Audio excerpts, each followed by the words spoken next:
Bakit nga ba masama ang trans fat sa ating katawan? Ang trans fat ay kilala sa pagpapataas ng masamang kolesterol.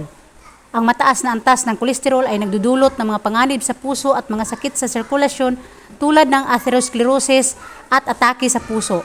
Ito rin ay nauugnay sa pagtaas ng insulin resistance at posibleng pagkakaroon ng diabetes. So narito ang ilan sa mga pagkain na karaniwang may mataas na antas ng trans fat. Number 1, fast food at mga pagkaing prito. Mga pagkaing ginagamitan ng mantika tulad ng french fries, pritong manok at onion rings ay may mataas na antas ng trans fat. Sunod, margarina at iba pang solidong taba. Ang mga produktong margarina at iba pang solidong taba na ginagamit sa pagluluto at pagbibake ay madalas na naglalaman ng trans fat.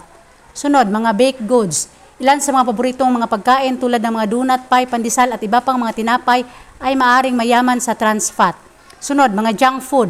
Maraming junk food tulad ng mga cracker, cookie at chips ay maaring naglalaman ng trans fat. Mga processed at prepackaged foods. Ang mga nakapak na pagkain tulad ng instant noodles, inuming may pampalasa at mga frozen na pagkaing prito ay maaring naglalaman ng mataas na antas ng trans fat. Mahalagang maging mapagbantay sa mga produktong naglalaman ng maraming trans fat.